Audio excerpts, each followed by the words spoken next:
Bismillahirrahmanirrahim. Assalamualaikum warahmatullahi wabarakatuh. Innal hamdalillah nahmaduhu wa nasta'inuhu wa nastaghfiruh wa na'udzu billahi min shururi anfusina wa min sayyiati a'malina. Man yahdihillahu fala mudhillalah wa man yudlil fala hadiyalah. Asyhadu an la ilaha illallah wahdahu la syarikalah wa asyhadu anna Muhammadan abduhu wa rasuluhu la nabiyya ba'dah. Salawat dan salam semoga senantiasa tercurahkan kepada Nabi Muhammad sallallahu alaihi wasallam beserta para keluarga, para sahabat dan orang-orang yang istiqomah berjalan di bawah naungan sunnah beliau hingga hari kiamat kelak. Para pemirsa Ahsan TV, senang sekali kita ketemu lagi dalam program kajian Islam ilmiah kita, yaitu bersama Ustadz kita, Ustadz Ahmad Zainuddin Al-Banjari hafizahullahu ta'ala. Dan pada kali ini seperti biasa kita akan membahas kitab Manhaj Imam Syafi'i dalam Akidah. Dan seperti biasa sebelum kita memulai pembahasan kita pada pagi hari ini, kembali lagi kami mengajak para pemirsa Ahsan TV yang ingin berinteraktif secara langsung bisa menghubungi nomor 0811900712 ataupun bagi para pemirsa yang ingin bertanya melalui WhatsApp atau pesan singkat bisa melayangkan pertanyaannya di nomor 0811900713. Dan insya Allah pertanyaan-pertanyaan Anda akan kami bacakan setelah Ustadz menuntaskan pembahasan pada pagi hari ini. Dan kami harapkan juga pertanyaan-pertanyaan Anda bisa disesuaikan dengan pembahasan kita pada pagi hari ini. Tapi tanpa memperpanjang waktu lagi, kita sapa terlebih dahulu Ustadz kita. Assalamualaikum warahmatullahi wabarakatuh, Ustadz. Waalaikumsalam warahmatullahi wabarakatuh. Bagaimana kabar keluarga dan antum, Ustadz? Alhamdulillah baik, dan semoga seluruh para pemirsa Ahsan TV dan juga kaum muslimin selalu dalam keadaan sehat walafiat. Amin. Jazakumullah khairan, Ustaz. Mudah-mudahan Allah memudahkan pertemuan kita pada kali ini, Ustaz. Ustaz, kami persilakan Ustaz untuk memulai pembahasan pada pagi hari ini. Fala tafadhal mashkuran.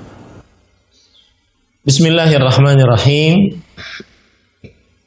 Innal hamdalillah nahmaduhu wa nasta'inuhu wa nastaghfiruh wa na'udzu billahi min shururi anfusina wa sayyiati a'malina. Man yahdihillahu fala mudilla lahu wa man yudlil fala hadiya lahu. Wa ashhadu an la ilaha illallah wahdahu la syarika lahu wa ashhadu anna Muhammadan abduhu wa rasuluh. Ya ayyuhalladzina amanu taqullaha haqqa tuqatihi wa la tamutunna illa wa antum muslimun. Ya ayyuhan nasu taqu rabbakumul ladzi khalaqakum min nafsin wahidah wa khalaqa minha zawjaha wa batha minhuma rijalan katsiran wa nisaa'a wattaqullaha alladzi tasaaluna bihi wal arham innallaha kana 'alaikum raqiba.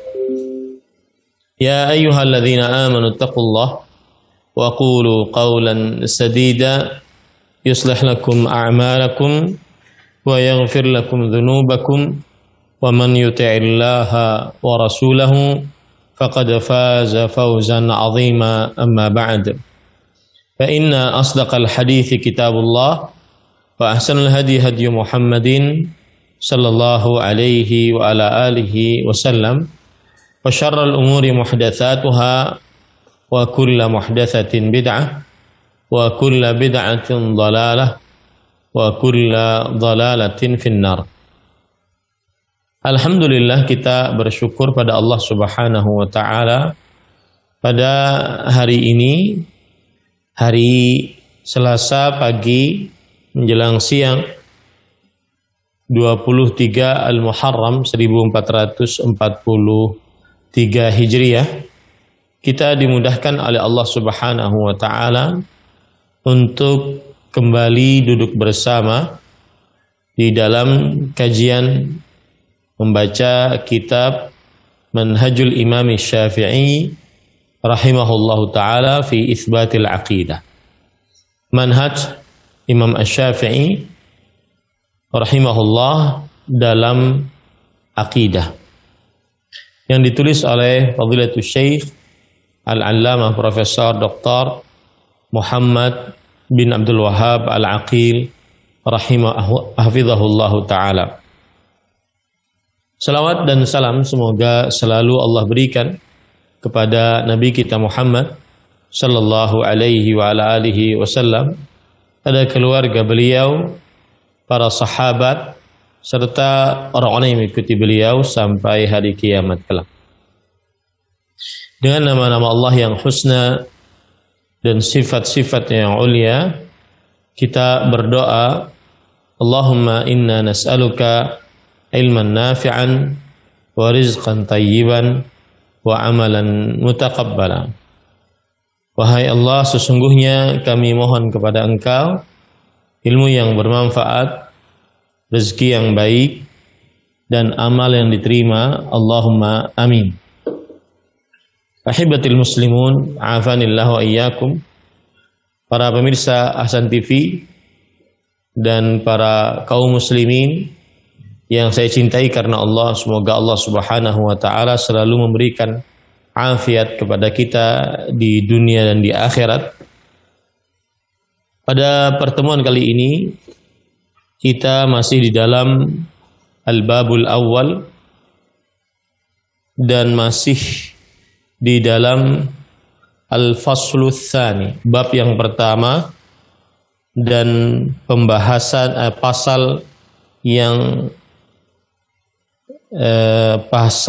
kedua, yaitu Usulus Syafi'i fi Itsbatil Aqidah, pokok-pokok ajaran Imam Asy-Syafi'i rahimahullahu taala di dalam akidah. Dan kita masih di dalam pembahasan yang ketiga, yaitu Usulus Syafi'i fi Itsbatil Aqidah, pokok-pokok ajaran Imam Asy-Syafi'i dalam penetapan akidah. Al-aslul awwal al-iltizamu bil kitabi was sunnah. Yang pertama adalah berpegang teguh kepada Al-Quran dan sunnah. Wal aslu tsani, dan pokok ajaran yang kedua adalah khabarul ahad wa makanatuhu indal Imam Asy-Syafi'i rahimahullah. Hadis-hadis ahad dan kedudukannya menurut Imam Asy-Syafi'i rahimahullah ta'ala. Jadi kita baru sampai kepada pokok ajaran yang kedua dari ajaran Imam Asy-Syafi'i dalam penetapan akidah, bahwasanya beliau menerima hadis ahad jika hadis tersebut adalah hadis yang sahih, dan beliau mengamalkan hadis ahad jika hadis tersebut adalah hadis yang sahih, dan beliau menganggap bahwa hadis ahad meskipun tidak sampai kepada derajat mutawatir diamalkan, baik itu dalam perkara halal dan haram atau dalam perkara akidah diamalkan. Kemudian pada pertemuan yang sebelumnya kita juga sudah membahas tentang hukum orang yang menolak hadis ahad menurut Imam Asy-Syafi'i rahimahullahu ta'ala, bahwasanya haram untuk menolak hadis ahad. Nah, sekarang kita masih di dalam pokok ajaran yang kedua dari Imam Asy-Syafi'i rahimahullahu ta'ala, yaitu berkaitan dengan penerimaan beliau terhadap hadis ahad. Di sini penulis Fadilatul Syekh Al-Allamah Profesor Dr. Muhammad bin Abdul Wahhab Al-Aqil rahimahullahu ta'ala membawakan subbab. Subbabnya yaitu pandangan dan sikap Imam Asy-Syafi'i rahimahullah terhadap taklid. Pandangan dan sikap Imam Asy-Syafi'i rahimahullahu ta'ala terhadap taklid. Baik, kita baca pada halaman 121. mauqiful Imam Syafi'i rahimahullah min at-taqlid. Sikap Imam Syafi'i rahimahullah dari taklid. Arrafa al-ulama'u at-taqlida bi annahu qabulu khabaril ghair biduni hujjah. Para ulama rahimahumullahu ta'ala mendefinisikan taklid adalah menerima kabar orang lain tanpa alasan atau tanpa hujjah, tanpa dasar. Menerima kabar orang lain tanpa alasan atau tanpa dasar hukum. Waqad dhamma ulama'us salaf rahimahumullah at-taqlida.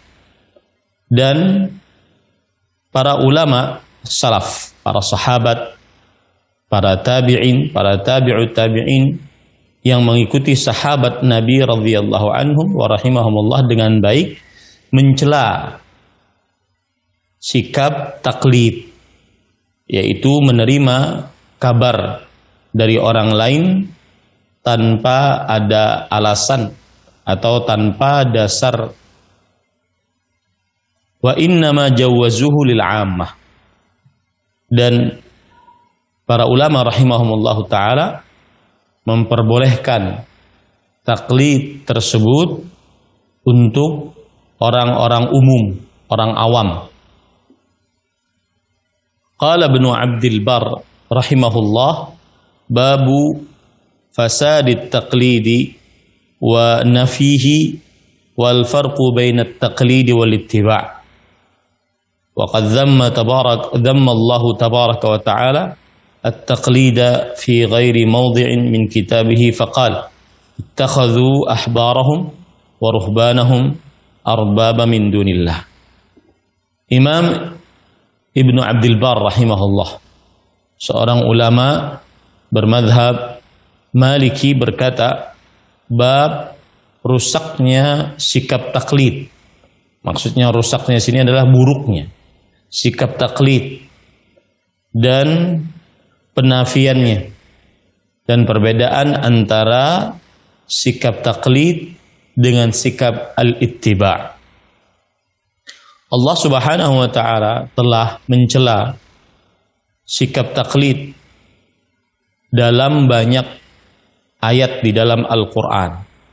Di antaranya surat At-Taubah ayat 32. Mereka menjadikan ahbar, yaitu rahib-rahib, pendeta-pendeta, waruhban, ahli ibadah dari sebagai Tuhan selain Allah. Artinya kaum Yahudi dan Nasrani menjadikan pendeta mereka dan ahli ibadah mereka sebagai Tuhan, yaitu yang mereka ikuti, yang mereka taati, tanpa harus tahu apa sebabnya, apa alasannya, tanpa ada hujjah, dalil yang kuat dari ajaran agama mereka. Mereka menjadikan ulama-ulama mereka, ahli ibadah mereka sebagai sekutu bagi Allah. Ini disebabkan karena mereka mempunyai sikap taklid, mengikuti pendapat-pendapat ulama mereka tanpa ada hujjah, tanpa ada dasar alasan hukum yang kuat. Kemudian summa dzakara haditsa Adi bin Hatim radhiyallahu anhu qala ataitu Rasulullah sallallahu alaihi wasallam wa fi unuqi salibun فقال لي يا عدي ألقي هذا الوثن من عنقه وانتهيت إليه وهو يقرأ سورة براءة حتى أتى على هذه الآية اتخذوا أحبارهم ورهبانهم أربابا من دون الله. Kemudian beliau menyebutkan hadis dari Adi bin Hatim radhiyallahu anhu bahwa beliau berkata, aku pernah menemui Rasulullah sallallahu alaihi wasallam dan di leherku aku memakai kalung salib. Lalu Rasulullah sallallahu alaihi wasallam berkata kepadaku, wahai Adi, lepaskanlah kalung tersebut, berhala tersebut dari lehermu. Kemudian aku sampai kepada beliau dalam keadaan beliau membaca ayat dalam surat Bara'ah, yaitu surat At-Taubah ayat 32 sampai kepada ayat ittakhadhu ahbarahum wa ruhbanahum arbaban min dunillah. Mereka menjadikan ruhban, rahib-rahib dan ruhban, pendeta-pendeta dan ahli ibadah mereka sebagai Tuhan selain Allah. Kemudian Adi berkata, qultu ya Rasulullah, inna lam nattakhidhum arbaban. Qala bala, alaysa yuhilluna lakum ma harrama alaykum fatuhillunahu wa yuharrimunahu alaykum wa yuharrimuna alaykum ma ahallallahu lakum fatuharrimunahu. Faqultu bala, faqala tilka ibadatuhum. Lalu Adi bin Hatim radhiyallahu anhu berkata, wahai Rasulullah sallallahu alaihi wa ala alihi wasallam, kami tidak menjadikan rahib-rahib dan juga ruhban, para pendeta, para ahli ibadah kami sebagai sekutu bagi Allah. Kami tidak beribadah kepada mereka. Kenapa engkau menyebutnya sebagai ibadah, wahai Rasulullah? Kemudian Rasulullah SAW mengatakan, iya, kalian bukankah kalian menghalalkan, bukankah ulama-ulama, pendeta-pendeta kalian menghalalkan untuk kalian apa yang Allah Subhanahu wa taala halalkan? Maka akhirnya, saya ulangi, bukankah para rahib dan para ruhban, para pendeta dan ahli ibadah menghalalkan bagi kalian apa yang Allah telah haramkan atas kalian? Lalu kalian menghalalkannya dan kalian mengharamkan, dan para pendeta, para ahli ibadah tersebut mengharamkan atas kalian apa yang Allah telah halalkan bagi kalian, lalu kalian mengikuti pengharaman mereka. Kemudian Adi bin Hatim radhiyallahu anhu berkata, bala, iya, begitulah. Kemudian Rasulullah SAW bersabda, itulah beribadah kepada mereka. Itulah maksud kalian sudah menjadikan mereka sebagai sekutu bagi Allah. Di sini terlihat buruknya sikap taklid, yaitu seseorang mengikuti pendapat orang lain tanpa tahu ada alasan di balik pendapat tersebut. Kemudian Al-Imam Ibnu Abdul Bar mengatakan, "Tsumma dzakara ba'dha an-nusus fi hadha al-ma'na, tsumma qala, wa mithlu hadha fil Qur'ani katsir fi dhammi at-taqlid al-aba war-ru'asa, wa qad ihtajja al-ulama'u bi hadhihi al-ayat ala ibtal at-taqlid." Tsumma qala, "Wa laqad nazamtu fi at-taqlid abyatan rajautu fi dzalika jazil al-ajri bima alimtu anna minan nasi man yasra'u ilaihi hifdzal manzumi wa yata'adzara alaihi hifdzul mansuri wa hiya min qasidatin li." Kemudian kata Al-Imam Ibnu Abdul Bar rahimahullah, kemudian Imam Ibnu Abdul Bar menyebutkan beberapa dalil yang berkaitan dengan makna ini.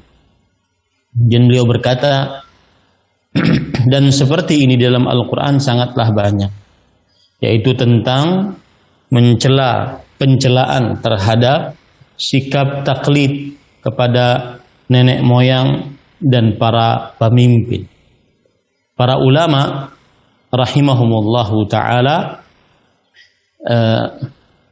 telah bersandar dengan ayat-ayat ini atas batalnya sikap taklid. Artinya ayat-ayat yang semisal dengan ini tidak diperbolehkan, menunjukkan diharamkannya sikap taklid, yaitu mengikuti pendapat orang tanpa hujjah, tanpa alasan yang kuat. Kemudian Imam Ibn Abdul Bar rahimahullah berkata, sungguh aku telah membuat bait-bait syair tentang taklid. Aku berharap dalam hal tersebut pahala yang besar, karena aku mengetahui bahwa sebagian orang cepat untuk menghafal bait-bait syair dan susah untuk menghafal selain bait-bait syair. Dan inilah qasidah yang aku tulis. Beliau mengatakan begini: Ya sa'ili an mawdi'it taqlidi khudh 'annil jawaba bifahmi lubbin hadiri. Wahai orang yang bertanya tentang perkara taklid, ambillah dariku jawaban dengan pemahaman yang dalam yang dihadirkan. Wa asghi ila qawli wadin bin nasihati wahfaz alayya bawadiri wa nawadiri.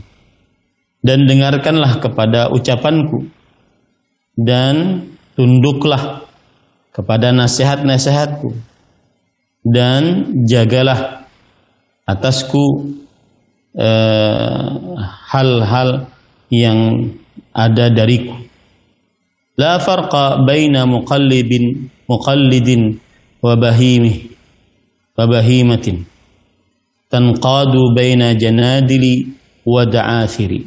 Tidak ada perbedaan antara orang yang bersikap taklid dengan binatang. Dia dituntun antara janadil wa da'athir. Ya, dia dituntun ke sana kemari, maksudnya begitu. Tabban liqadhin au li muftin la yara ilalan wa ma'nan lil maqali as-sa'iri. Celaka bagi seorang hakim atau seorang ahli fatwa, dia tidak berpendapat dengan illah, sebab-sebab, dan juga dengan makna-makna untuk yang diucapkan seluruhnya. Fa idza iqtadaita fabil kitabi wa sunnatin al-mab'uts bid-dinil hanif at-tahir. Jika engkau ingin mengikuti, maka ikutilah Al-Quran dan Sunnah yang diutus dengan agama yang lurus, yang suci. Thumma sahabatu inda udmika sunnah fa aulaka ahlu nuha wa ahlu basair. Kemudian pendapat para sahabat Nabi radhiyallahu anhu, jika engkau tidak mendapati dalam sunnah Rasulullah sallallahu alaihi wasallam, maka yang paling utama bagimu adalah para sahabat yang berilmu. Wa kadzalika ijma'ul ladzina yalunahum min tabi'ihim kabiran an kabirin. Demikian pula kesepakatan orang-orang setelah mereka dari para tabi'in secara turun-temurun.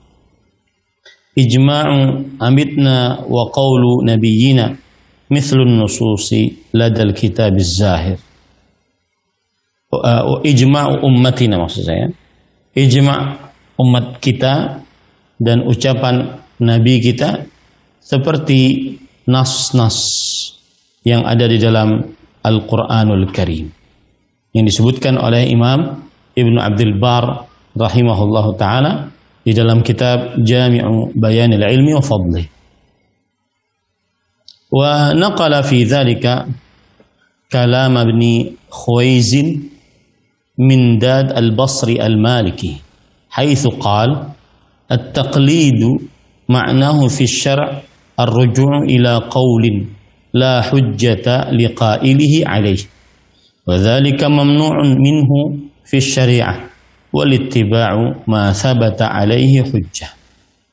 Dan Imam Ibnu Abdul Bar rahimahullahu taala menukilkan dalam hal ini perkataan Ibnu Khuwaizin Mandad al-Basri al-Maliki, yang mana Ibnu Khuwaizin rahimahullah berkata, taklid maknanya adalah di dalam syariat kembali kepada sebuah perkataan yang tidak ada dasar hukumnya bagi yang mengatakannya atasnya, dan yang demikian itu adalah terlarang di dalam syariat. Dan sedangkan ittiba', jadi ada dua istilah di situ, at-taqlid dan al-ittiba'. Sedangkan al-ittiba' adalah apa yang tetap atasnya berdasarkan dalil-dalil dari hadis-hadis Rasul sallallahu alaihi wasallam. Jadi sangat jauh beda antara taklid dengan al-ittiba'. Kemudian Imam Ibnu Abdul Bar berkata lagi, "Tsumma qala fi mawdhi'in akhar min kitabih, kullu man ittaba'tu qawlahu min ghairi an yajiba 'alayka qawluhu li dalilin yujibu dzalika fa anta muqalliduhu. والتقليد في دين الله غير صحيح وكل من أوجب عليك الدليل اتباع قوله فأنت متبعه والاتباع في الدين مسوغ والتقليد ممنوع."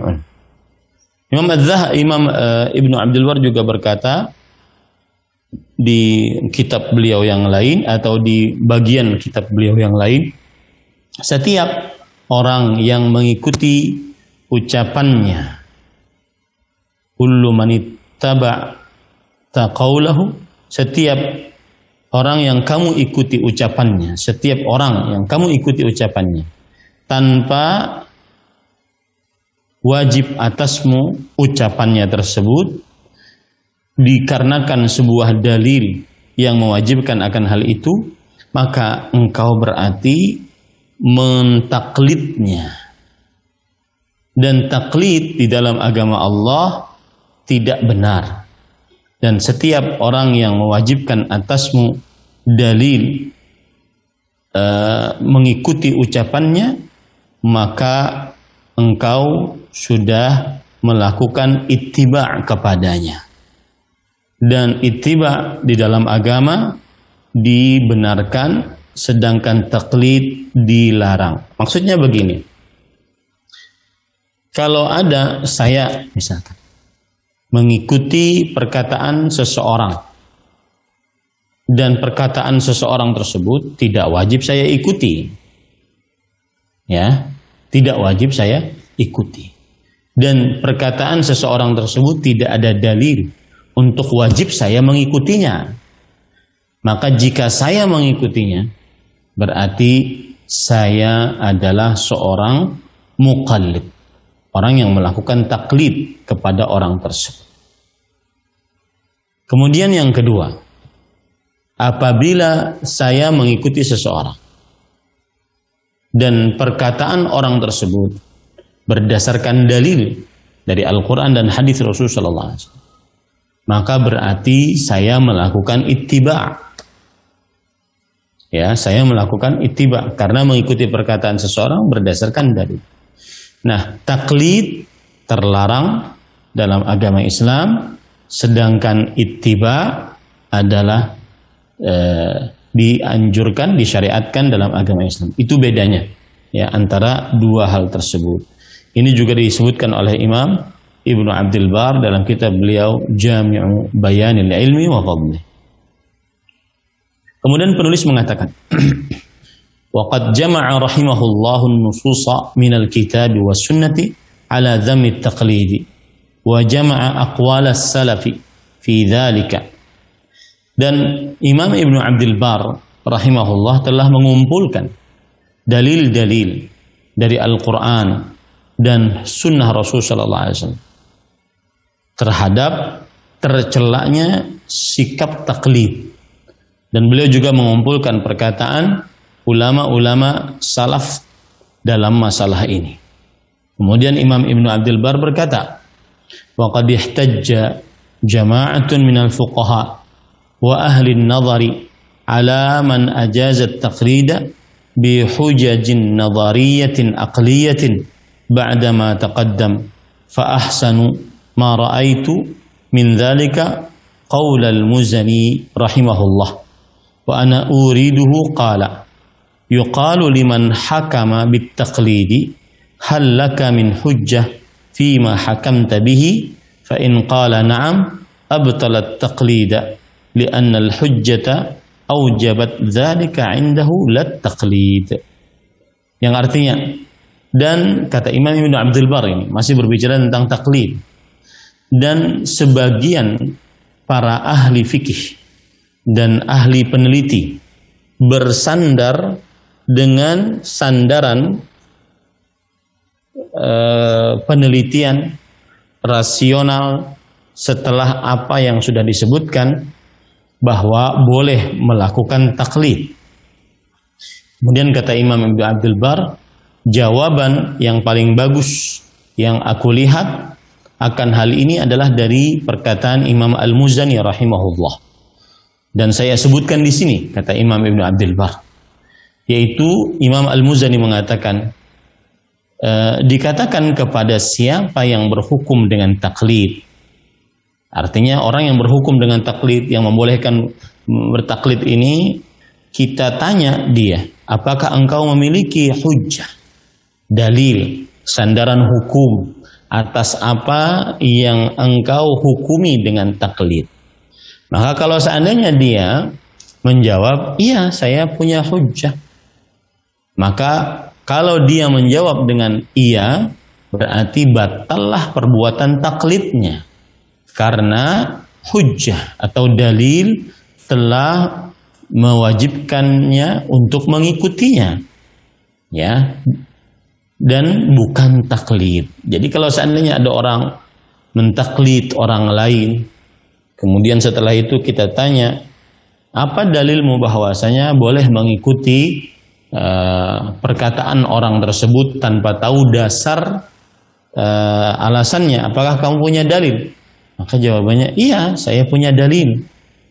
Maka kita katakan kalau seandainya kamu punya dalil, maka berarti batal taklidmu, karena dalilmu tersebut menyebabkan engkau mengikutinya, mengikuti pendapat tersebut. Ya, mengikuti pendapat tersebut.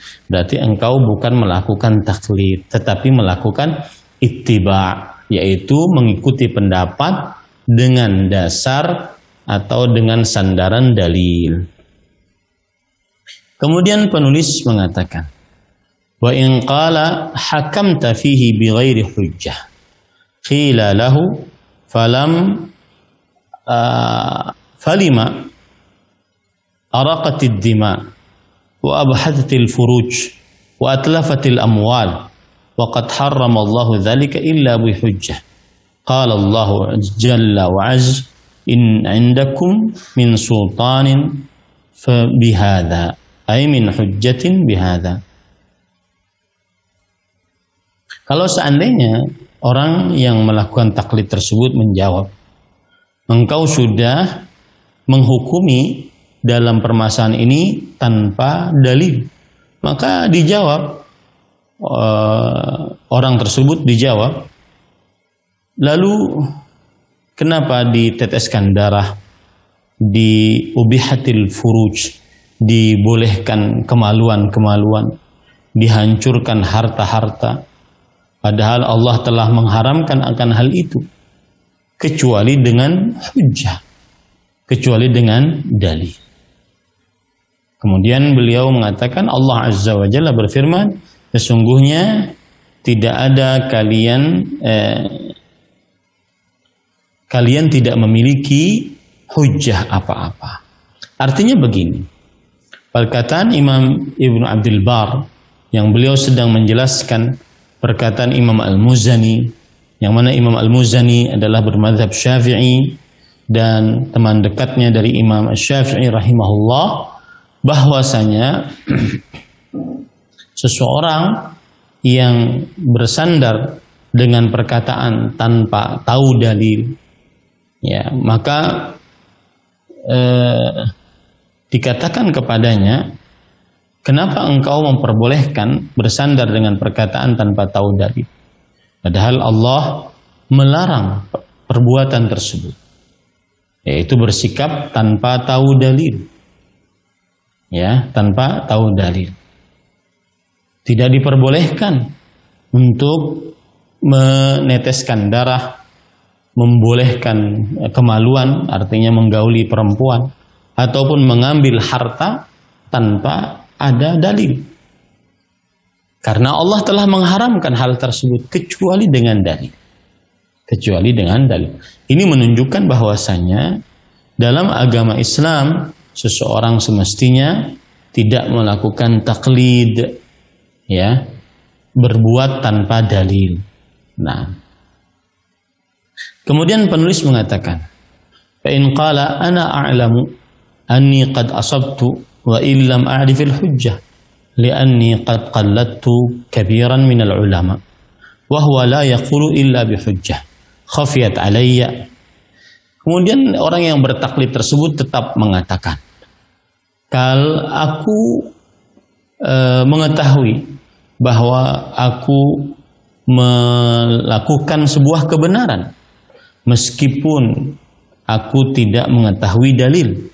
Kenapa? Karena aku mengikuti ulama besar, dan ulama besar tersebut tidaklah berkata kecuali dengan dalil. Ini kan sering dikatakan, bagaimanapun perkataan saya benar, ya, meskipun saya melakukan taklid, bagaimanapun perkataan saya benar. Kenapa? Karena saya mengikuti ulama besar. Ya, saya mengikuti ulama besar.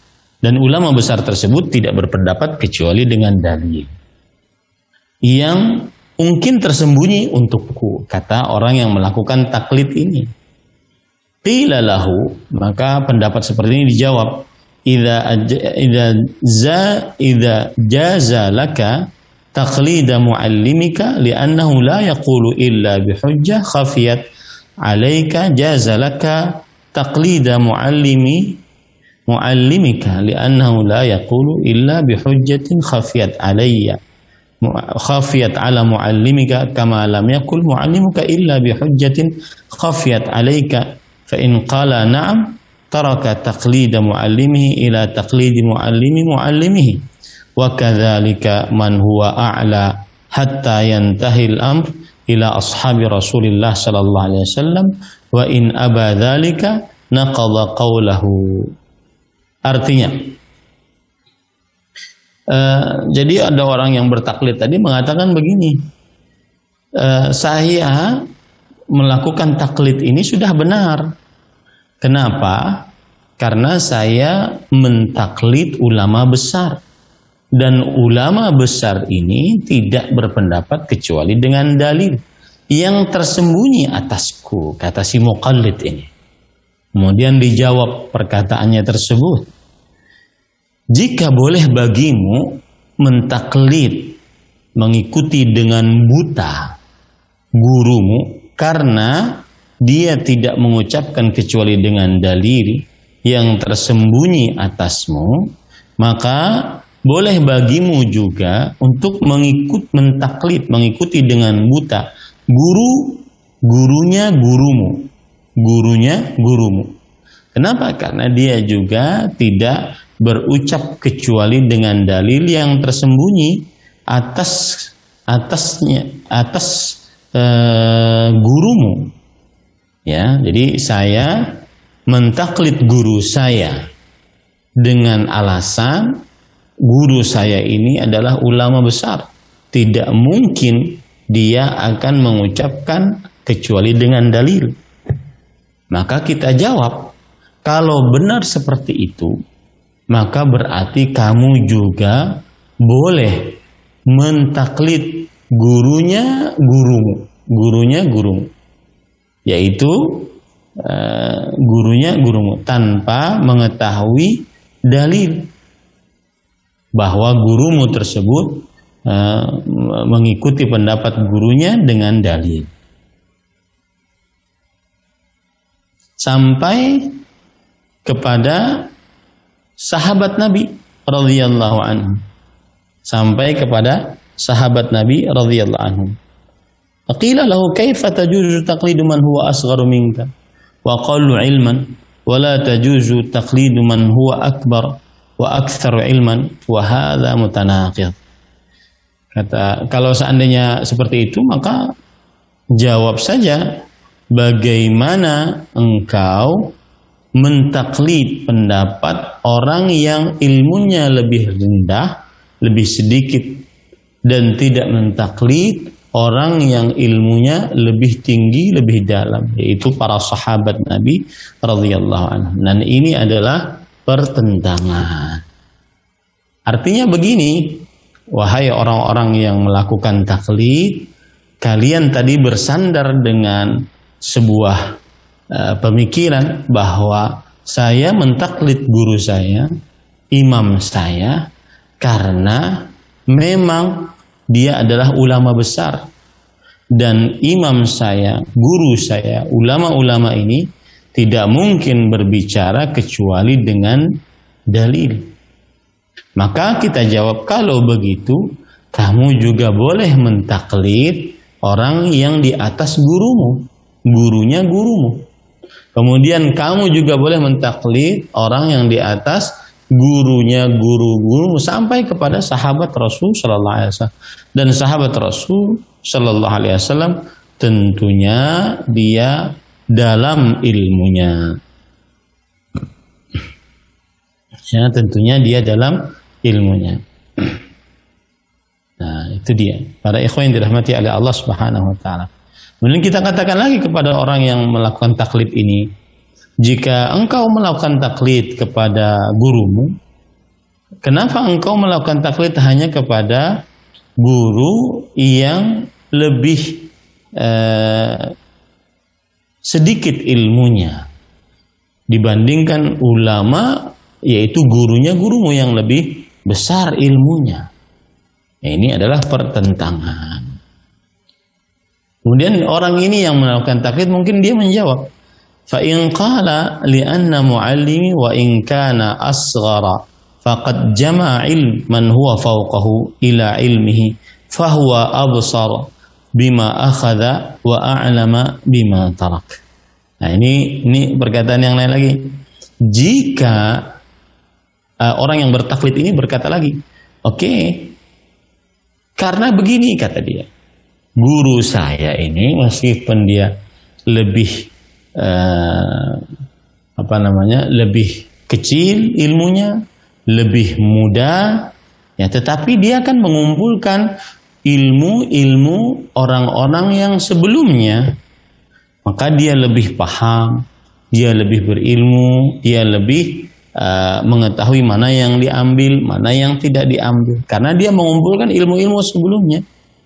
Maka qila lahu, dijawablah, wa kadzalika man ta'allama min muallimika faqad jama'a ilma muallimika wa ilma man fawqahu ila ilmihi fayalzamuka taqliduhu wa tarku taqlida muallimika wa kadzalika anta aula an tuqallida nafsaka min muallimika li'annaka jama'ta ilma muallimika wa ilma man fawqahu ila ilmika fa in ila muallimika. Nah, kalau ada orang mengatakan begini, kata dia gini, saya mentaklid guru saya itu atau imam saya karena dia kan sudah mengumpulkan ilmu-ilmu orang-orang sebelum saya. Ya, maka dijawab, demikian pula siapa yang belajar dari gurumu, maka dia sudah mengumpulkan ilmu gurumu dan ilmu orang yang setelahnya. Ya, maka wajib bagimu untuk mentaklid gurunya gurumu dan meninggalkan mentaklid gurumu. Demikian pula engkau yang sekarang ini, engkau lebih utama mentaklid dirimu sendiri dibandingkan gurunya gurumu. Kenapa? Karena engkau mengumpulkan ilmu gurumu dan ilmu orang-orang yang sebelumnya, ilmu-ilmu orang-orang sebelumnya. Ya. Fa in aada qawluhu ja'ala al-asghara wa man yuhadditsu min sigharil ulama aula bit taqlid min ashabi Rasul sallallahu alaihi wasallam wa kadzalika sahibu indahu yalzamu taqlid at-tabi' wat-tabi' min man dunahu fi qiyas qawlihi wal a'la al-adna abadan wa kafa biqaulin ya'ulu ila hadha qubhan wa fasadan. Yang artinya fa in a'ada qawlahu, jika dia mengulang pendapatnya dan dia menjadikan al-asghar yang lebih kecil, wa man yuhadditsu min sigharil ulama aula bit taqlid, dan orang yang berbicara dari ulama-ulama yang lebih muda lebih utama untuk ditaklid min ashabi Rasulillah sallallahu alaihi wasallam, dari para sahabat Nabi radhiyallahu anhu. Wa kadzalika as-sahibu indahu, demikian pula temannya menurutnya yalzamuhu taqlidut tabi', maka wajib mengikuti yang mengikuti, ya, mentaklid yang mengikut. Wa tabi' man dunahu fi qiyasi qawlihi wal a'la al adna abadan wa kafaya biqaulin ya'ulu ila hadha qubhan wa fasadan. Artinya seseorang yang pendapatnya seperti ini adalah pendapat yang buruk, ya, pendapat yang buruk. Dan ini perkataan tadi disebutkan oleh Imam Ibnu Abdul Bar rahimahullah dalam kitab beliau Jami'u Bayanil Ilmi wa Fadlihi. Wal Muzani hadza min qibari talamidhi Syafi'i rahimahullah. Dan Imam Al-Muzani rahimahullah adalah termasuk ulama besar dari murid-muridnya Imam Asy-Syafi'i rahimahullahu ta'ala. Nah, jadi para ikhwan yang dirahmati oleh Allah subhanahu wa ta'ala, yang kita pahami dari apa yang disebutkan oleh Imam Ibnu Abdul Bar rahimahullah adalah bahwa taklid, mengikuti pendapat seseorang tanpa dalil, adalah perbuatan tercela. Kemudian Imam Ibnu Abdul Bar menyebutkan sebuah perkataan bahwasanya ada pendapat dari ulama mazhab Imam Asy-Syafi'i seperti Imam Al-Muzani, murid yang salah satu murid terbesar dari Imam Asy-Syafi'i rahimahullah, membantah orang-orang yang membolehkan taklid, mengikuti pendapat tanpa dalil. Ya, tadi perkataan beliau yang sangat merunut sekali dan sangat logis sekali, membantah orang-orang yang mengikuti pendapat seseorang tanpa dalil.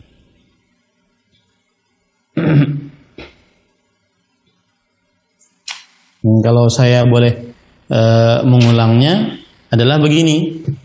Kalau ada orang, di tangan kanan saya, kalau ada orang yang mengikuti pendapat orang lain tanpa dalil, yaitu berbuat taklid, maka kita tanya orang tersebut,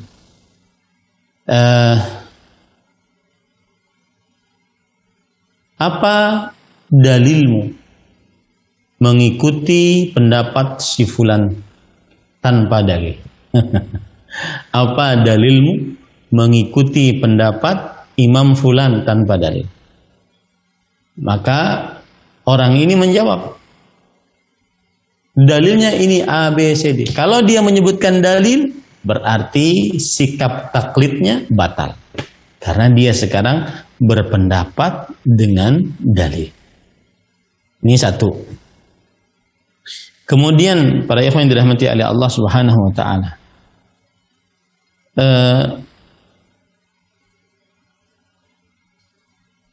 Kalau ada orang yang bertaklid, ini yang kedua, mengikuti pendapat tanpa dalil, maka dikatakan kepada dia berkata, hakamtu fihi bighairi hujjah. Hakamta fihi bighairi hujjah. Engkau menghukumi dalam permasalahan ini tanpa dalil. Maka dijawab, pendapat tersebut dijawab, kenapa kalau begitu dibolehkan meneteskan darah, kemudian dibolehkan untuk menggauli perempuan, kemudian merampas harta, padahal Allah telah mengharamkan tersebut. Ya, Allah telah mengharamkan tersebut. Dan tidaklah Allah menghalalkan kecuali dengan dalil. Nah, ini para ikhwan yang dirahmati oleh Allah Subhanahu wa taala. Ini yang kedua. Jadi urutan-urutannya seperti itu. Yang ketiga, orang yang bertaklid mengatakan, saya mengikuti pendapat ulama karena dia adalah ulama besar dan tidak mungkin ulama besar berkata tanpa dalil. Maka kita jawab, kalau seandainya engkau membolehkan mengikuti pendapat ulama tanpa dalil, ya, tanpa dalil, karena dia adalah ulama besar dan tidak mungkin ulama besar berpendapat tanpa dalil, maka kita jawab, kalau begitu wajib bagimu untuk mengikuti pendapat guru dari ulama, meskipun tanpa dalil. Dan juga wajib bagimu lagi mengikuti pendapat guru ulamamu, meskipun tanpa dalil, yang tersembunyi dalilnya untukmu, sampai kepada sahabat Rasulullah sallallahu alaihi wa ala alihi wasallam. Artinya, ya sudah, ikuti saja pendapat para sahabat Nabi radhiyallahu anhu, yang mana mereka berpendapat tentunya dengan dalil yang mungkin tersembunyi untuk kita. Nah, ini para ikhwan yang dirahmati oleh Allah Subhanahu wa taala. Kemudian yang selanjutnya,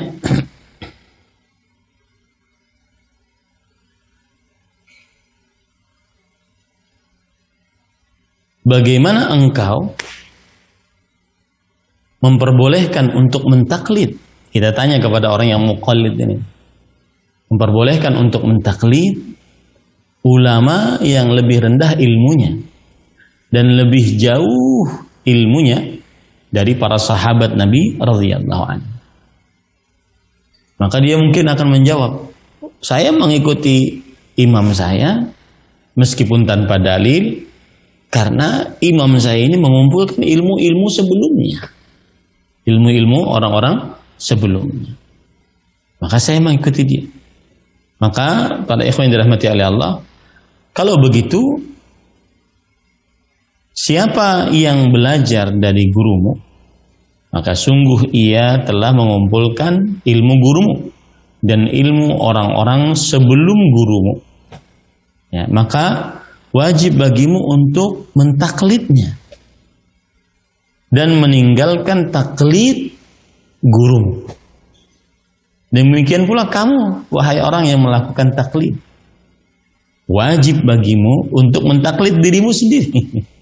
Kenapa? Karena engkau sudah mengumpulkan ilmu-ilmu orang-orang sebelummu.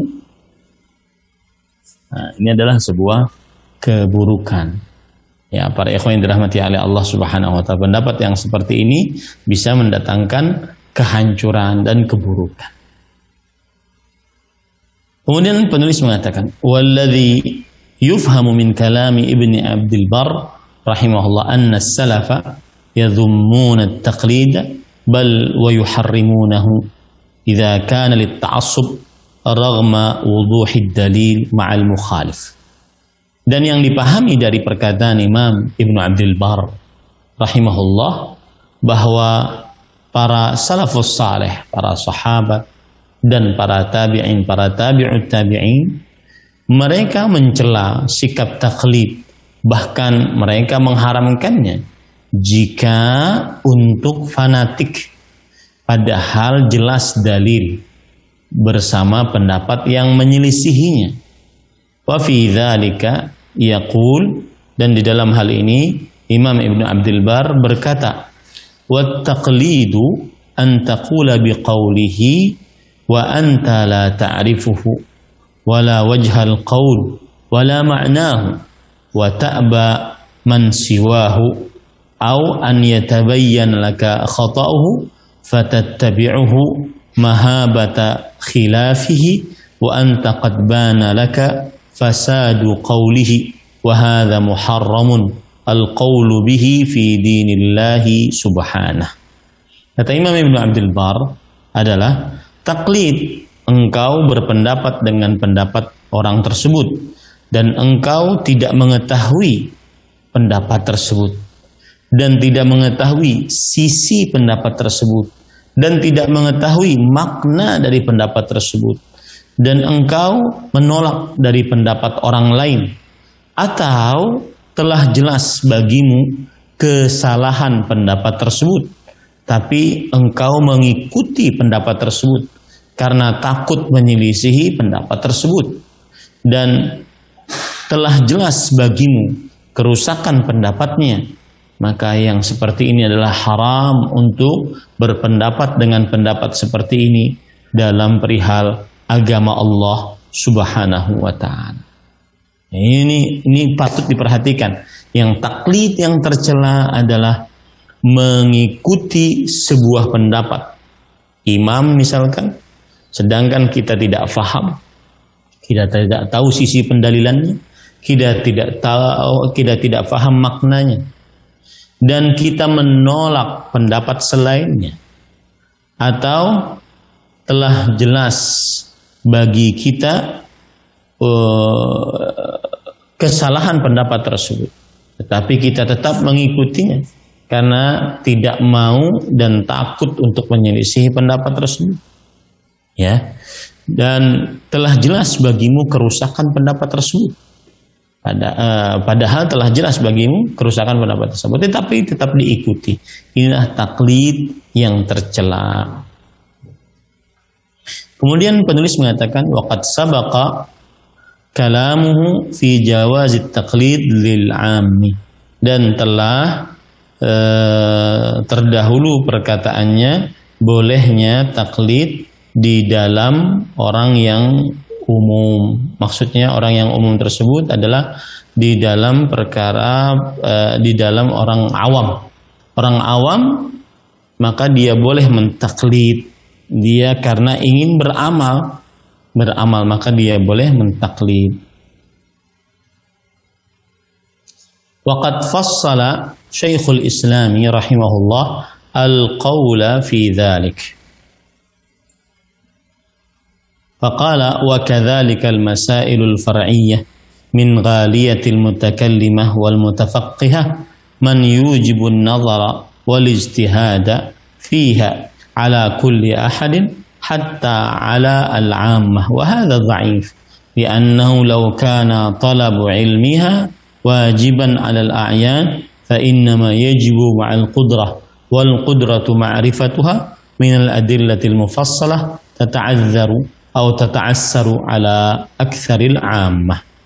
Dan Syekhul Islam Ibnu Taimiyah rahimahullahu taala telah merinci akan perkara ini, yaitu bahwa taklid pada orang awam diperbolehkan. Kata beliau, demikian pula permasalahan-permasalahan yang cabang ya, dari orang-orang yang terlalu berlebihan dari ahli kalam, kemudian ahli fikih yang mewajibkan meneliti dan berijtihad di dalam permasalahan-permasalahan yang cabang tersebut atas setiap orang sampai atas orang awam. Maka ini adalah pendapat yang lemah. Karena kalau seandainya mencari ilmunya adalah wajib atas setiap orang, maka kewajiban harus berdasarkan kesanggupan. Dan kesanggupan mengenalinya dari dalil-dalil yang rinci sulit untuk dilakukan terhadap orang-orang yang awam. Artinya tidak semua orang awam bisa meneliti dalil, tidak semua orang awam bisa memahami dalil, maka orang awam diperbolehkan untuk taklid. Wa bi'izaihim min atba'il madzahib man yujibu taqlida fiha ala jami' man ba'dil a'immah ulama'ihim wa awamihim. Dan kebalikan dari mereka adalah siapa yang dari para pengikut mazhab yang mewajibkan taklid. Nah, ini kebalikan. Jadi kita sesuai dengan pendapat tadi mengharamkan taklid bagi orang yang mengikuti pendapat ulama tanpa dalil, padahal dia bisa memahami dalil tersebut. Dan juga kita memperbolehkan taklid bagi orang awam yang tidak sanggup untuk meneliti dan untuk berijtihad tentang dalil-dalil. Tetapi kekeliruan kebalikannya juga adalah orang yang mewajibkan taklid atas seluruh siapa yang datang setelah para imam, ulama-ulama mereka, baik para imam, baik ulama-ulama mereka ataupun orang-orang awam mereka. Artinya ada orang-orang yang mengikuti mazhab, mereka wajib mengikuti pendapat imam, ya, tanpa tahu dalilnya, wajib pokoknya mengikuti pendapat imam. Ini yang tercela. Ini kebalikan dari yang tadi. Wamin haulai man yujibu taqlida ba'da asri Abi Hanifah wa Malikin mutlaqan. Dan dari mereka ada yang mewajibkan taklid setelah masa Imam Abu Hanifah dan Imam Malik secara mutlak. Artinya ada orang-orang yang mengatakan sudah ikuti saja pendapat dua imam ini, Imam Abu Hanifah dan Imam Malik, tanpa tahu dalil. Pokoknya pendapat mereka benar seluruhnya, keduanya ini benar. Nah, ini kekeliruan. Tsumma hal yajibu ala kulli wahid ittiba'u syakhsin muayyanin minal a'immah yuqalliduhu fi azamihi wa rukhasihi. Kemudian wajibkah atas setiap orang mengikuti seseorang tertentu dari para imam? Dia bertaklid di dalam hukum-hukum halalnya ataupun keringanan-keringanannya. Nah, ini ada permasalahan yang dibawakan oleh penulis di sini. Wajibkah seseorang atau setiap orang mengikuti imam tertentu, ya, bertaklid kepada imam tertentu di dalam perihal-perihal wajibnya ataupun keringanan-keringanannya? Maka beliau mengatakan ala wajhain, ada dua pendapat. Wa hadzanil wajhani dzakarahuma ashabu Ahmad wasy-Syafi'i rahimahumullah. Lakin hal yajibu 'alal 'ami dzalik walladhi 'alaihi jamaahirul ummati anna al-ijtihada jaizun fil jumlah wat taqlidu jaizun fil jumlah. Dua pendapat ini ada yang mengatakan boleh, ada yang mengatakan tidak boleh, ya. Maka ini dua pendapat disebutkan oleh para ulama yang bermadzhab Imam Ahmad dan bermadzhab Imam Syafi'i. Akan tetapi pertanyaannya timbul, apakah wajib atas orang awam untuk mengikuti hal demikian? Yaitu wajib mengikuti salah seorang imam, bertaklid kepada salah seorang imam, baik dalam perkara-perkara wajibnya ataupun perkara-perkara sunnahnya. Maka penulis mengatakan yang merupakan pendapat kebanyakan para ulama adalah bahwa berijtihad, berusaha mencari hukum melalui dalil-dalil boleh secara umum dan bertaklid boleh secara umum bagi orang-orang awam. La yujibuna al-ijtihada ala kulli ahad. Mereka tidak mewajibkan ijtihad atas setiap orang karena kemampuan setiap orang berbeda-beda. wa yuharrimuna at-taqlida, dan mereka mengharamkan taklid. Ya, kalau seandainya dia sanggup untuk beristihad di dalam dalil, meneliti dalil, mengumpulkan perkataan para ulama, ya maka diharamkan taklid. Wala yujibuna at-taqlida ala kulli ahad wa yuharrimuna al-istihad, dan mereka tidak mewajibkan taklid atas setiap orang. Ya, jadi setiap orang meskipun ini penuntut ilmu, para ulama wajib taklid, pokoknya ikut salah satu pendapat imam. Tidak, mereka tidak mewajibkan itu. Dan mereka mengharamkan dan mereka juga tidak mengharamkan ijtihad. Wa anna al-ijtihada jaizun lil qadiri 'ala al-ijtihad wa at-taqlidu jaizun lil 'ajizi 'anil ijtihad. Dan bahwa beristihad, meneliti dalil boleh bagi siapa yang mampu untuk beristihad, dan taklid boleh bagi yang lemah dalam beristihad. Fa ammal qadiru 'ala al-istihad fa hal yajuzu lahu at-taqlid? Adapun yang sanggup untuk beristihad, apakah boleh baginya bertaklid? Hadza fihi khilafun. Maka dalam permasalahan ini terjadi perbedaan pendapat. Was sahih annahu yajuzu haitsu ajaza 'anil ijtihad. Pendapat yang benar adalah bahwa boleh seorang yang bisa beristihad untuk bertaklid kalau seandainya dia tidak sanggup untuk beristihad, imma litakafu'il adillah aw wa imma lidhiqil waqt 'anil ijtihad wa imma li'adami zuhuri dalilin lahu.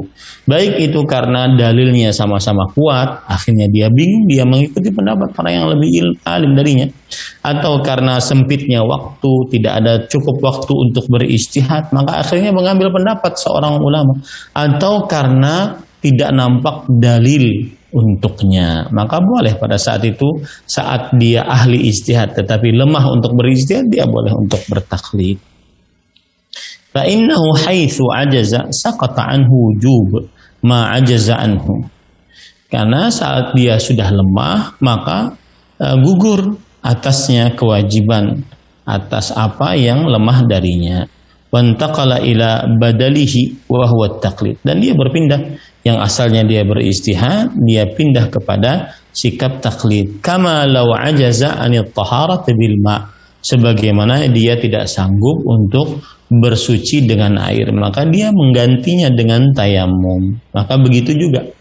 Nah, ini bagi siapa yang ahli istihad seperti itu. Siapa yang ahli istihad, hendaklah dia seperti itu. Kalau seandainya dia bisa beristihad, maka dia beristihad dan diharamkan untuk taklid. Tetapi kalau seandainya dia tidak sanggup untuk istihad, meskipun dia ahli istihad, maka dia boleh bertaklid. Baik itu karena dalilnya sama-sama kuat, dia sudah tidak sanggup lagi untuk beristihad, atau waktunya sempit, tidak sanggup lagi untuk beristihad, atau karena belum nampak baginya dalil, maka pada saat itu dia taklid kepada pendapat ulama yang lainnya. Nah, kemudian penulis mengatakan, wa kadzalikal 'ammi idza amkanahu al-ijtihad fi ba'd al-masail jaza lahu al-ijtihad fa innal ijtihada munsabbun yaqbalu at-tajazzi wal inqisam fal ibrah bil qudrah wal 'ajz. Demikian pula orang awam, jika dia sanggup untuk beristihad dalam berbagai macam permasalahan, boleh baginya untuk beristihad, mencari dalil. Karena sesungguhnya istihad itu tegak menerima pembagian-pembagian. Yang jadi ukuran adalah kesanggupan ataupun ketidaksanggupan.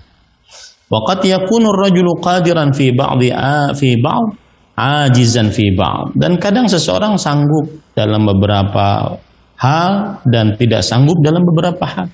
Lakinnal qudrata 'ala al-ijtihad la takunu illa bihusuli ulumin tufidu ma'rifatal matlub. Akan tetapi kesanggupan untuk berijtihad tidak terjadi kecuali dengan mendapatkan ilmu-ilmu yang memberikan faedah mengenali apa yang dicari. Fa amma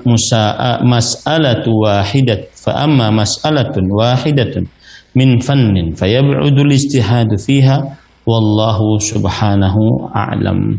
Adapun permasalahan satu dari satu sisi ilmu, maka jauh dari ijtihad di dalamnya. Allah lebih mengetahuinya. Ini disebutkan oleh Syekhul Islam Ibnu Taimiyah rahimahullahu taala tentang ijtihad dan juga tentang taklid bagi orang yang ahli ijtihad dan bagi orang yang awam. Nah, wa hadza mulakhasu madhhabus salaf, mulakhasu madhhabis salaf. Inilah ringkasan pendapat ulama salaf fi hadhil mas'alah, dalam permasalahan ini. Tawassa'tu fiha ba'du syai' bi ahammiyatiha. Aku, kata penulis, mengatakan bahwa aku memperlebar di dalamnya sedikit karena saking pentingnya. Wa sawfa adhkuru ba'da dzalika insyaallah taala ra'yal Imam Syafi'i fi dzalik. Dan aku akan menyebutkan insyaallah taala dalam hal ini pendapat Imam Asy-Syafi'i rahimahullah. Baik. Qala Asy-Syafi'i rahimahullah fi bayani halin nas bin nisbati ila al-hadits. Thumma tafarraqa ahlul kalami fi tathbitil khabar an Rasulillah tafarruqan mutabayyinan. Imam Syafi'i rahimahullah ta'ala berkata tentang keadaan manusia dilihat dari hadis Rasulullah SAW. Beliau berkata, kemudian ahlul kalam terbagi-bagi dalam penetapan hadis dari Rasulullah SAW dengan kelompok-kelompok yang sangat banyak. Fatafarraqa ghairuhum mimman nisbatuhu al-'amma ila al-fiqh fihi tafarruqan. Amma ba'duhum faqad aktsara fi min at-taqlidi wat-takhfifi min an-nadhari wal-ghaflati wal-isti'jali biriyasah. Maka sebagian mereka terpisah dari orang yang awam kepada yang ahli fikih, ya, di dalamnya. Adapun sebagian mereka maka sungguh banyak melakukan taklid dan lemah di dalam penelitian dan lalai dan tergesa-gesa di dalam kedudukan. Wa qala rahimahullah wa bit taqlidi aghfala man aghfala minhum wallahu yaghfiru lana wa lahum.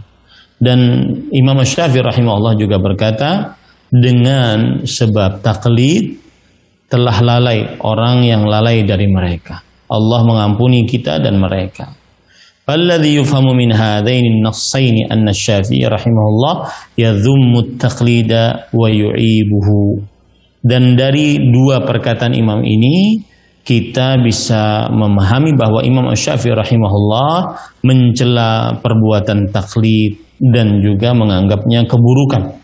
Li'annahu yuaddi ila raddin nusus asy-syar'iyyah ats-tsabitah, karena itu menyebabkan kepada penolakan terhadap dalil-dalil syar'i yang tetap.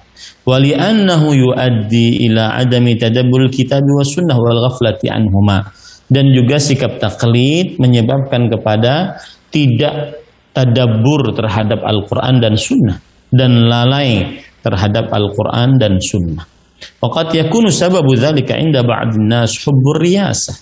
Dan yang seperti itu penyebabnya adalah karena sebagian manusia menyukai kepemimpinan. Artinya orang melakukan taklid kepada orang lain, salah satu sebabnya adalah karena agar dia juga masyhur, agar dia juga mempunyai kepemimpinan di tengah masyarakat. Wa qad ishtaharat anhu aqwalu fi dhammi taqlidi minha. Dan sudah masyhur dari Imam Asy-Syafi'i perkataan-perkataan tentang taklid, tercelanya perkataan-perkataan tentang tercelanya taklid.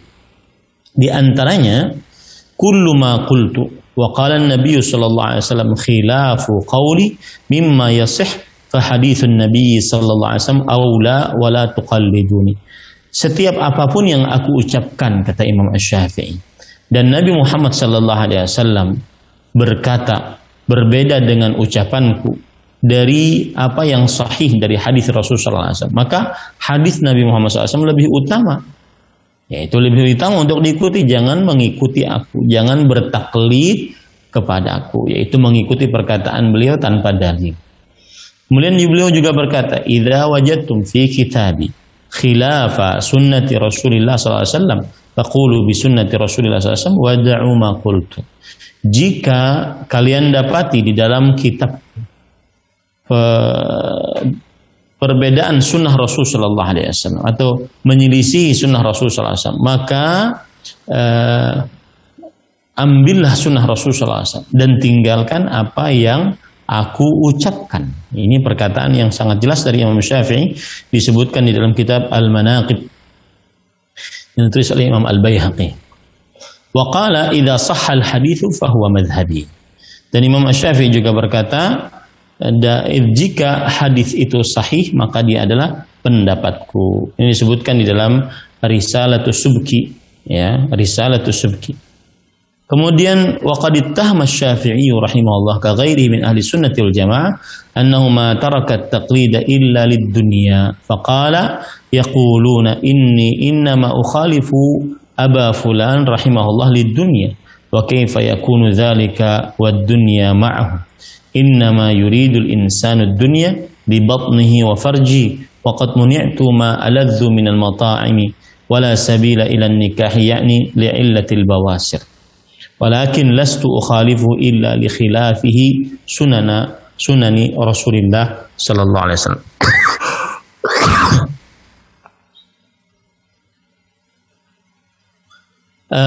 Wa qad uttihima, dan Imam Asy-Syafi'i rahimahullah sudah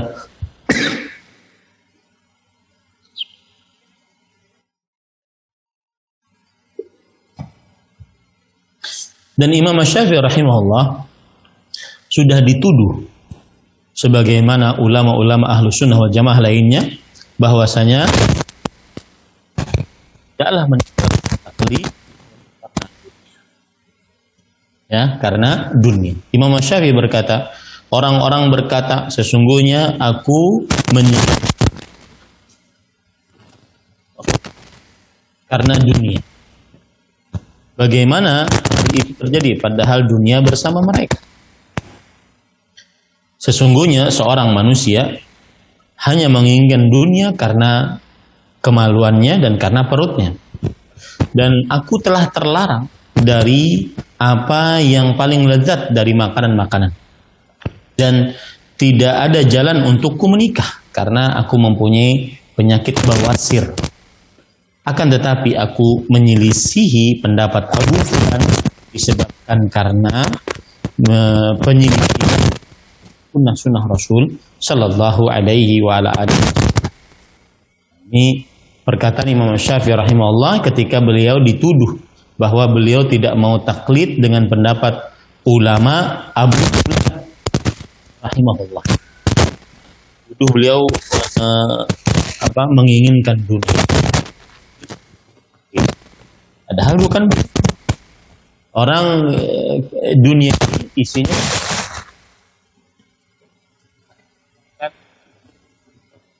dan yang lebih lezat.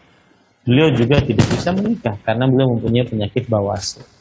Tetapi Imam Asy-Syafi'i rahimahullah menyelisihi pendapat dan tidak taklid kepada pendapat Abu Fulan rahimahullah tersebut karena penyelisihan pendapat Abu Fulan terhadap sunnah-sunnah Rasul sallallahu alaihi wasallam.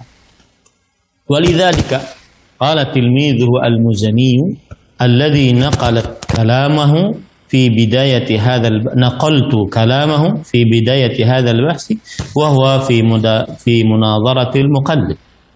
Oleh sebab itulah berkata muridnya Imam Al-Muzani yang aku telah nukilkan perkataan beliau di awal pembahasan ini, dan beliau dalam keadaan sedang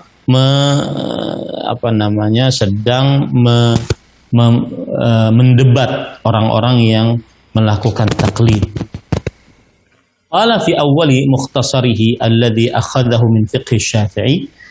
Imam Al-Muzani berkata di dalam awal-awal ringkasan beliau yang mana ringkasan beliau itu diambil dari fikihnya Imam Asy-Syafi'i. Ikhtasartu hadzal kitaba min ilmi Muhammad bin Idris Asy-Syafi'i rahimahullah.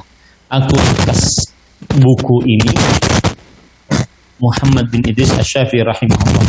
Wa min ma'na qawlihi li uqarribuhu ala man aradahu min ma'a i'lamihi nahi an taqlidihi wa taqlidi ghairihi liyunzara fihi lidinihi wa yahtatu li nafsihi. Min ma'na qawlihi, dan dari perkataan dan dari makna ucapan beliau, liyuqarribuhu ala man aradahu, agar aku bisa mendekatkan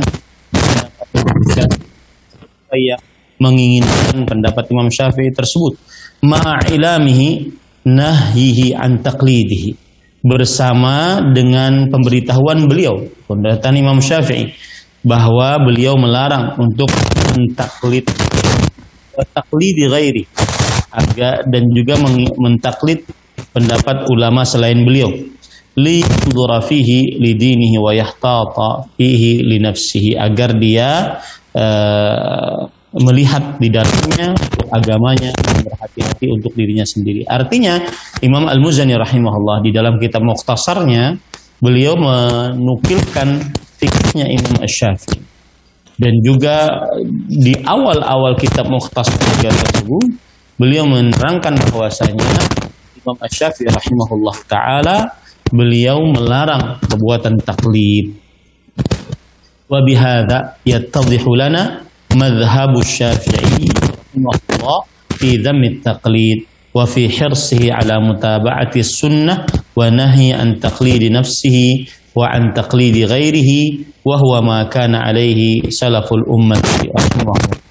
Dan dengan ini jelas bagi kita pendapatnya Imam Asy-Syafi'i tentang terlarangnya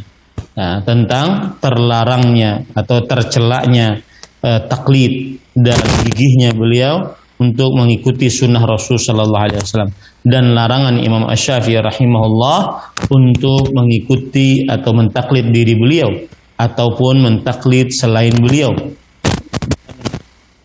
Itulah yang dilakukan oleh para ulama salafus saleh rahimahullah taala. Nah, ini kira-kira yang kita sampaikan dalam pokok ajaran Imam Asy-Syafi'i yang kedua, yaitu tentang mengikuti sunnah Rasul sallallahu alaihi wasallam, baik itu dari khabarul ahad tetap diikuti, ya, khabarul ahad, meskipun itu khabarul ahad maka tetap untuk diikuti. Silahkan jika ada yang ingin bertanya, wallahu a'lam. Naam. Taib. Jazakumullah khairan kepada Ustadz yang atas ilmunya, mudah-mudahan Allah selalu memberikan kesehatan dan kebaikan lainnya kepada Ustadz, dan insya Allah apa yang sudah kita dengarkan bersama-sama bisa memberikan manfaat kepada kita semua. Taib, para pemirsa Hasan TV dimanapun Anda berada, itulah tadi pembahasan kita pada pembahasan kitab Manhaj Imam Syafi'i dalam akidah bersama Ustadz kita, yaitu Ustadz Ahmad Zainuddin Al-Banjari hafizahullah ta'ala. Dan alhamdulillah pada para pemirsa Hasan TV, tibalah saatnya kita masuk ke sesi selanjutnya, yaitu sesi tanya jawab. Dan seperti biasa kami mengajak para pemirsa Hasan TV, bagi yang ingin berinteraktif secara langsung bisa melalui nomor 081190079112, ataupun bagi para pemirsa yang ingin bertanya melalui WhatsApp atau pesan singkat bisa melayangkan pertanyaannya di nomor 081190079113. Tapi kita masuk ke pertanyaan pertama, Ustadz, sambil menunggu penelpon yang masuk. Pertanyaan pertama dari pesan singkat atau WhatsApp, Ustadz. Assalamualaikum Ustadz, saya hamba Allah di Kalimantan Timur. Izin tanya, Ibu RT di tempat tinggal saya membentuk majelis taklim untuk membaca surat Yasin untuk yang bisa membaca. Tapi yang tidak bisa membaca Al-Quran hanya baca Barzanji atau Habsi saja. Hukumnya bagaimana dan mohon pencerahannya Ustadz. Jazakumullahu khairan.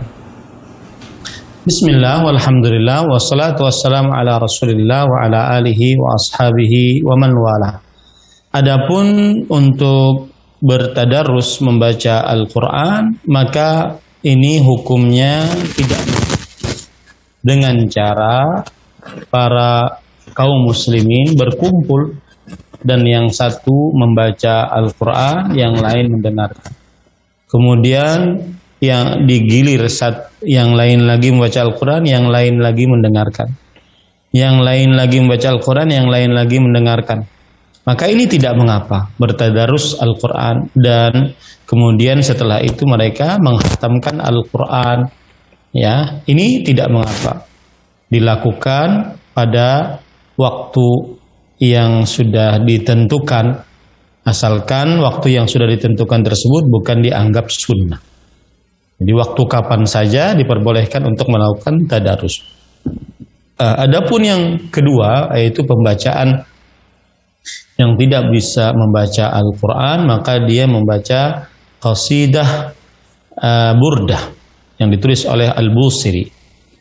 Maka jawabannya adalah lebih baik yang tidak bisa membaca Al-Quran mendengarkan apa yang dibacakan dari Al-Quran. Karena mendengarkan pembacaan Al-Quran dengan pendengaran yang baik, hadir hati, dan kemudian kalau bisa dibacakan ayat-ayatnya dan diperdengarkan arti-artinya, apalagi kalau ada yang menjelaskan ayat dan arti tersebut, maka ini lebih utama, ya, lebih utama dibandingkan membaca qasidah burdah. Qasidah burdah pembacaannya bukan sunnah Rasul Sallallahu Alaihi Wasallam, karena Al-Busri hidupnya jauh setelah meninggal Rasulullah Sallallahu Alaihi Wasallam. Dan kalau seandainya pun ingin bersalawat, bersalawatlah yang dicontohkan oleh Rasul Sallallahu Alaihi Wasallam dalam hadis-hadis yang sahih. Ini lebih utama dibandingkan membaca qasidah burdah. Wallahu a'lam. Naam. Taib, jazakumullah khairan kepada Ustaz, dan mudah-mudahan bisa bermanfaat bagi penanya. Tapi Ustaz, kita lanjut ke pertanyaan selanjutnya Ustaz. Bismillah, dalam perkara apa saja kita boleh taklid ketika kita awam? Apakah seluruh perkara termasuk tauhid atau hanya perkara fikih atau furu' saja Ustaz? Jazakumullah khairan. Bismillah, walhamdulillah, wassalatu wassalamu ala rasulillah wa ala alihi wa sahbihi wa man wala. Dalam perkara-perkara yang boleh kita taklid adalah perkara-perkara yang masail fiqhiyah far'iyah, perkara-perkara fikih yang cabang, yang seorang awam tidak sanggup untuk beristihad, meneliti dalil-dalil yang ada. Di situ dia diperbolehkan untuk taklid. Adapun dalam perkara akidah, maka dia wajib meyakini rukun iman, kemudian 2 kalimat syahadat, kemudian rukun Islam, itu dengan keyakinannya yang ada timbul dari dalam hati, dia ucapkan dengan lisan, dan dia amalkan dengan anggota tubuh. Ya, dia paham apa yang dia yakini. Makanya salah satu syarat dari la ilaha illallah adalah dia mengucapkan la ilaha illallah tersebut dengan ilmu. Dan ilmu kebalikannya adalah kebodohan. Sedangkan orang taklid mengikuti suatu pendapat tanpa dalil, tanpa tahu sandaran. Dan ini dalam perkara akidah tidak dibenarkan. Dia harus mengikuti suatu pendapat didasari oleh ilmu, didasari oleh dalil. Allah Subhanahu wa taala berfirman, fa'lam annahu la ilaha illallah wastaghfir li dzambik. Maka ilmuilah, ilmu dulu bahwa tidak ada ilah yang berhak diibadahi selain Allah, dan beristighfarlah atas dosa-dosamu. Wallahu a'lam. Taib, jazakumullah khairan kepada Ustaz, mudah-mudahan bisa bermanfaat bagi penanya Ustaz. Taib Ustaz, pertanyaan terakhir di pertemuan kita pada kali ini Ustaz, dan ada 2 pertanyaan di sini Ustaz. Dan Assalamualaikum, mohon izin bertanya tentang zikir pagi petang. Ini mungkin di luar tema, pertanyaan ada dua, Ustaz. Yang pertama, apa setelah zikir pagi petang disunahkan atau dianjurkan membaca zikir umum seperti mengaji dan zikir yang lainnya? Dan yang kedua, Ustaz, apa setelah membaca zikir umum dianjurkan membaca doa kafaratul majlis? Dari Harjo, Sulawesi Tenggara. Terima kasih atas jawabannya. Bismillah, walhamdulillah, wassalatu wassalamu ala rasulillah wa ala alihi wa ashabihi wa man wala. Adapun untuk bacaan setelah zikir pagi dan sore, maka ala wus'ihi, sesuai dengan kelapangannya. Kalau seandainya dia ada lapang untuk membaca Al-Quran setelah zikir pagi, maka dia baca Al-Quran. Kalau seandainya dia punya waktu tersendiri untuk baca Al-Quran, dia baca pada waktu yang tersendiri, sebagaimana Rasulullah SAW mempunyai waktu tersendiri, hizib tersendiri untuk bacaan Al-Quran. Jadi tidak mesti harus membaca zikir-zikir yang lain, tetapi dia disyariatkan untuk membaca zikir pagi dan petang dengan kesunahan yang sangat tinggi. Adapun zikir-zikir yang lain bisa dia lakukan di kesempatan-kesempatan lain, baik itu dia berdiri, duduk, berbaring. Kemudian, apakah setelah berzikir pagi dan petang dia membaca kafaratul majlis? Maka jawabannya tidak, kecuali kalau seandainya dia berzikir kemudian dia bermajlis dengan orang, maka dia membaca kafaratul majlis agar dosa-dosa saat bermajlis dengan orang tersebut di sela-sela dia berzikir diampuni oleh Allah Subhanahu wa taala.